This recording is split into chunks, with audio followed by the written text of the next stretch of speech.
Fred just mentioning to the studio audience a little bit about the history of the studio here, and it's been said that the Everly Brothers had almost as much of an impact on popular music in the 50s as Elvis Presley. Well, now, 30 years after their first hits, Bye Bye Love and Wake Up Little Susie, they're releasing a brand new album. And that's not the only thing happening for Don and Phil these days.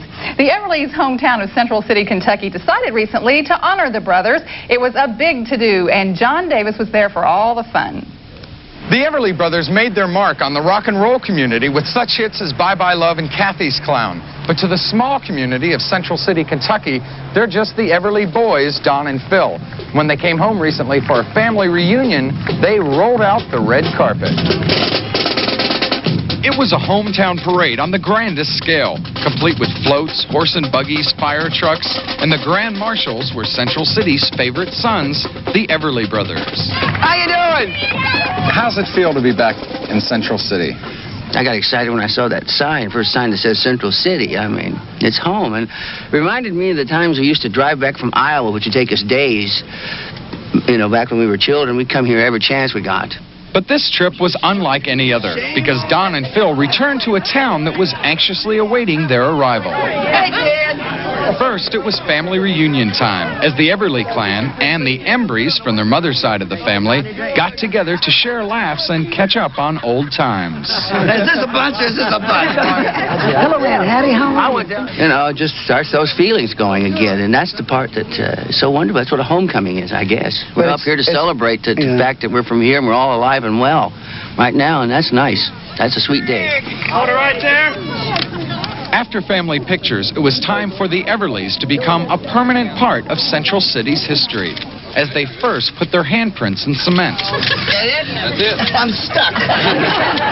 Then it was downtown for the opening of a street named in their honor.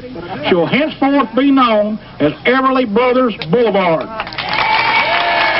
Up at City Hall, a majority of the townsfolk gathered for yet another honor, the unveiling of an Everly Brothers monument. I love you, Doc. With their first cousin, Ted Everly, at their side, it was an emotional day for the brothers and a proud day for Muhlenberg Countyans.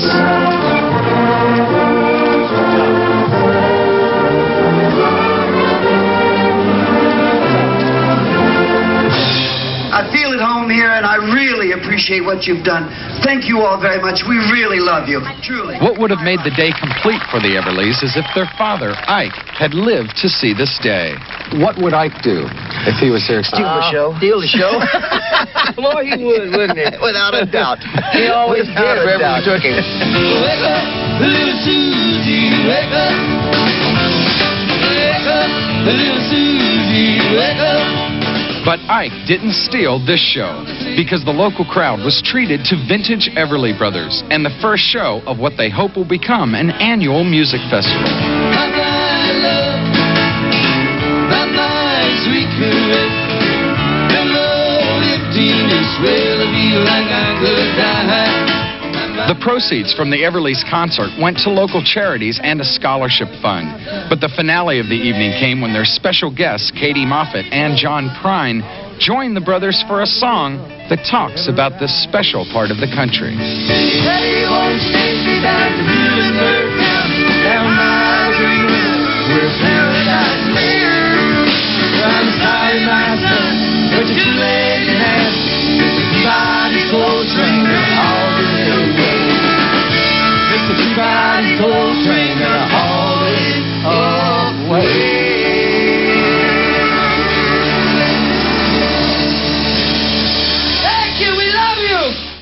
What a homecoming. Now, the Everly Brothers' new album is called Some Hearts, and it's due out November 7th. And by the way, the Everlys performed one of their classics, When Will I Be Loved, on the soundtrack of that movie that was a big hit this summer, the baseball movie, Bull Durham. Oh, yeah. You know, there have been so many movies about rock stars. I wonder if they'll ever do one about these guys. I think it'd be a great movie. I think it would Plum be. part for some couple of good actors. No kidding. Well, any actor will tell you good parts are hard to come by.